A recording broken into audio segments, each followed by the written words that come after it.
Welcome to my today's recipe. ഇന്ന് തയ്യാറാക്കാൻ പോകുന്നത് നുറുക്ക് ഗോതമ്പ് കൊണ്ടുള്ള ഉപ്പുമാവാണ്. അതും കുക്കറിലാണ് ചെയ്യുന്നത്. വളരെ കുറഞ്ഞ സമയം കൊണ്ട് കുക്കറിൽ തയ്യാറാക്കി എടുക്കാൻ പറ്റിയ ഒരു ഉപ്പുമാവാണിത്. അപ്പോൾ നമുക്ക് അതെങ്ങനെയാണ് തയ്യാറാക്കാമെന്ന് നോക്കാം. ചെറിയൊരു അളവിന് തയ്യാറാക്കുന്നത് കൊണ്ട് 3 പച്ചമുളക്, കുറച്ച് കറിവേപ്പില, ഒരു 1/2 ഇഞ്ച് പീസ് ഇഞ്ചി, ഒരു മീഡിയം സൈസ് സവാള, ഇതെല്ലാം ക്ലീൻ ചെയ്ത് വെച്ചതാണ്. ഇനി ഇതെല്ലാം കൂടി ചെറുതാക്കി കട്ട് ചെയ്തെടുക്കണം. അപ്പോൾ ആദ്യം കുക്കർ ഒന്ന് ചൂടാക്കാൻ വെക്കുകയാണ്. ഈ നുറുക്ക് ഗോതമ്പ് ഒന്ന് വറുത്തെടുക്കണം. ഈ കുക്കറിൽ തന്നെയാണ് ഇപ്പോൾ വറുക്കുന്നത്. അപ്പോൾ കുക്കർ ഒന്ന് ഞാൻ ചൂടാക്കാൻ വെച്ചിട്ടുണ്ടായിരുന്നു. അപ്പോൾ നന്നായിട്ട് ചൂടായിട്ടുണ്ട്.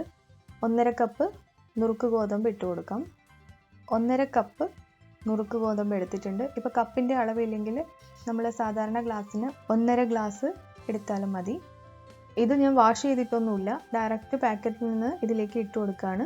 നമ്മൾ റവ ഉപ്പുമാവ് ചെയ്യുന്ന ഏകദേശം ആ രീതിയിൽ തന്നെയാണ് ചെയ്യുന്നത്. ഈ നുറുക്ക് ഗോതമ്പ് നന്നായിട്ടൊന്ന് ചൂടാവണം. ഒരു 2 മിനിറ്റോളം ഇങ്ങനെയൊന്ന് ഡ്രൈ റോസ്റ്റ് ചെയ്താൽ മതി. മീഡിയം ടു ലോ ഫ്ലെയിമിൽ ഇട്ടിട്ടാണ് ഇപ്പോൾ ചെയ്യുന്നത്. ഇപ്പം നന്നായിട്ട് ഇത് ചൂടായിട്ടുണ്ട്. ഇനി ഫ്ലെയിം സ്വിച്ച് ഓഫ് ചെയ്യാണ്.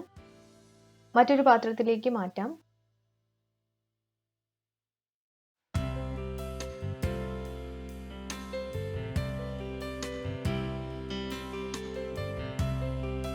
ഇനി ഇതേ കുക്കറിലേക്ക് തന്നെ 2 ടേബിൾ സ്പൂൺ വെളിച്ചെണ്ണ ഒഴിച്ചു കൊടുക്കാം. വെളിച്ചെണ്ണ ഇഷ്ടമില്ലെങ്കിൽ സൺഫ്ലവർ ഓയിൽ യൂസ് ചെയ്താലും മതി. ഇപ്പോൾ വെളിച്ചെണ്ണ നന്നായിട്ട് ചൂടായിട്ടുണ്ട്. ഇനി ഇതിലേക്ക് ഒരു 1/2 ടീസ്പൂൺ കടുക് ഇട്ട് കൊടുക്കാം. ഫ്ലെയിം നല്ല ലോ ഫ്ലെയിമിലാണ് ഇപ്പോൾ ഉള്ളത്. കടുക് ഇപ്പം നന്നായിട്ട് പൊട്ടി വന്നിട്ടുണ്ട്. ഇനി ഇതിലേക്ക് ഒരു 1/4 ടീസ്പൂൺ ഉഴുന്ന് ഇട്ട് കൊടുക്കാം. ഇനി നേരത്തെ കട്ട് ചെയ്ത് വെച്ചിരിക്കുന്ന ഉള്ളിയും പച്ചമുളകും കറിവേപ്പിലയും ഇഞ്ചിയും ഒക്കെ ഇതിലേക്ക് ചേർത്ത് കൊടുക്കാം. ഉള്ളി നന്നായിട്ട് ചെറുതായിട്ട് കട്ട് ചെയ്യണമെങ്കിൽ ചെയ്യാം. ഞാൻ ഒത്തിരി ചെറുതാക്കി കട്ട് ചെയ്തിട്ടില്ല. ചെറിയൊരു പീസ് ക്യാരറ്റ് ഉണ്ടെങ്കിൽ അതും കൂടി ചെറുതാക്കി കട്ട് ചെയ്ത് വേണമെങ്കിലും ചേർക്കാം. ഈ ഉള്ളി പെട്ടെന്നൊന്ന് വാടി വരാൻ വേണ്ടിയിട്ട് ഒരു 1/4 ടീസ്പൂൺ ഉപ്പും കൂടി ഇട്ട് കൊടുക്കാം.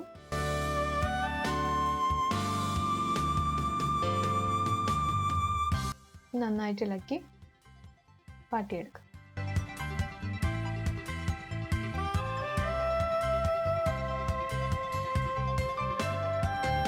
ഉപ്പുമാവിലേക്ക് ഒരു നുള്ള് മഞ്ഞൾപ്പൊടി കൂടി ചേർക്കുകയാണ്.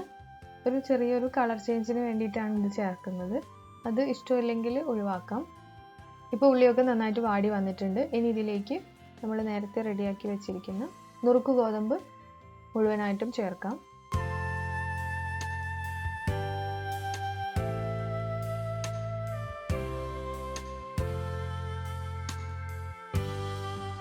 ഇനി ഈ ഉള്ളിയിലൊക്കെ കിടന്ന് ഇത് നന്നായിട്ടൊന്ന് ഒരു 2-3 മിനിറ്റ് വാട്ടിയെടുക്കണം. ഉപ്പുമാവ് ഒന്ന് ഡ്രൈ ആയിട്ട് അധികം കുഴഞ്ഞു പോവാതിരിക്കാൻ വേണ്ടിയിട്ടാണ് ഇപ്പോൾ ഇങ്ങനെ ചെയ്തത്. ഇനി ഇതിലേക്ക് വെള്ളം ഒഴിച്ചു കൊടുക്കണം. ഞാൻ പച്ചവെള്ളം തന്നെയാണ് ഒഴിച്ചു കൊടുക്കുന്നത്. അതിനു മുന്നേ ഞാനിപ്പോൾ ഈ ഫ്ലെയിം ഒന്ന് സ്വിച്ച് ഓഫ് ചെയ്യുകയാണ്. എന്നിട്ട് ഇതിലേക്ക് വെള്ളം ഒഴിച്ചു കൊടുക്കാം. 1.5 കപ്പ് നുറുക്ക് ഗോതമ്പ് എടുത്തതുകൊണ്ട് ഞാനിപ്പോൾ ഇതിലേക്ക് ഏകദേശം ഒരു 2.5 കപ്പ് വെള്ളം ഒഴിച്ചു കൊടുക്കുന്നുണ്ട്. നുറുക്ക് ഗോതമ്പ് ഉള്ളതിനേക്കാളും കുറച്ചും കൂടി ഒന്ന് വെള്ളം മുകളിൽ ഉണ്ടാവണം. എന്നാലും നുറുക്ക് ഗോതമ്പ് നന്നായിട്ട് കുക്കായി കിട്ടുകയും വേണം. ആ രീതിയിലാണ് വെള്ളം ഒഴിച്ചു കൊടുക്കുന്നത്. ഇനി ഇതിലേക്ക് ഉപ്പ് ചേർക്കാം. ഒരുപാട് വെള്ളം ഒഴിച്ചു കഴിഞ്ഞാൽ ഉപ്പുമാവ് നല്ല കുഴഞ്ഞു പോകും, ഡ്രൈ ആയി കിട്ടില്ല. ഉപ്പ് നമ്മൾ നേരത്തെ ഉള്ളിയിലൊക്കെ ചേർത്തതാണ്. അപ്പോൾ ആവശ്യത്തിന് ചേർത്ത് കൊടുക്കാം. ഉപ്പിൻ്റെ അളവൊക്കെ ഒന്ന് നോക്കാം. ഇനി ഇതിലേക്ക് ഞാനിപ്പം ഈ ഒരു അളവിൽ ലൈം ജ്യൂസ് ചേർക്കുന്നുണ്ട്. ഇതിൽ കൂടുതൽ ചേർക്കേണ്ട ആവശ്യമില്ല. നന്നായിട്ട് വീണ്ടും ഒന്ന് മിക്സ് ചെയ്ത് ഇനി കുക്കർ ക്ലോസ് ചെയ്യാം. എന്നിട്ട് ഫ്ലെയിം സ്വിച്ച് ഓൺ ചെയ്ത് ഒരു മീഡിയം ഫ്ലെയിമിൽ വയ്ക്കാം. ഈ കുക്കറിനകത്ത് എയർ നന്നായിട്ട് ഫില്ലായി കഴിഞ്ഞാൽ ഈ സേഫ്റ്റി വാൽവ് പൊങ്ങി വരും. ആ സമയത്ത് ഫ്ലെയിം സ്വിച്ച് ഓഫ് ചെയ്യാം. എന്നിട്ട് എയർ നന്നായിട്ട് പോയ ശേഷം കുക്കർ ഓപ്പൺ ചെയ്ത് കഴിഞ്ഞാൽ ഉപ്പുമാവ് നന്നായിട്ട് കുക്കായി കിട്ടും. നന്നായിട്ട് കുക്കറിനകത്ത് എയർ ഫില്ലായ ശേഷം ഫ്ലെയിം സ്വിച്ച് ഓഫ് ചെയ്യാണ്. കുക്കറിൽ വിസിൽ വരുന്നവരെ വെക്കാറില്ല. ഇപ്പോൾ ഏകദേശം ഒരു അരമണിക്കൂറായി. ഇപ്പോൾ ഇതിലെ എയർ നന്നായിട്ട് പോയിട്ടുണ്ട്. ഇനി കുക്കർ ഓപ്പൺ ചെയ്ത് നോക്കാം. ഇനി ഇതിലേക്ക് 1 ടീസ്പൂൺ നെയ്യ് ചേർത്ത് കൊടുക്കുകയാണ്. ഇത് ഓപ്ഷണലാണ്, ഇഷ്ടമുണ്ടെങ്കിൽ ചേർത്താൽ മതി. ഇത് നല്ല കറക്റ്റ് കുക്കായിട്ട് തന്നെ കിട്ടിയിട്ടുണ്ട്. കണ്ടോ, ഒട്ടും കുഴഞ്ഞു പോയിട്ടില്ല, നല്ല ഡ്രൈ ആയിട്ട് തന്നെയാണ് ഉള്ളത്.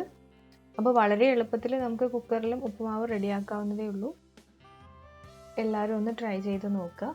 വളരെ എളുപ്പത്തിൽ തന്നെ ചെയ്തെടുക്കാൻ പറ്റും. ഒത്തിരി സമയം കിച്ചണിൽ സ്പെൻഡ് ചെയ്യാൻ പറ്റാത്തവർക്കുള്ള റെസിപ്പീസാണ് ഞാൻ കൂടുതലും ചെയ്യുന്നത്. അപ്പോൾ ഇനി മറ്റൊരു ഈസി റെസിപ്പിയുമായി വരാം. Thank you.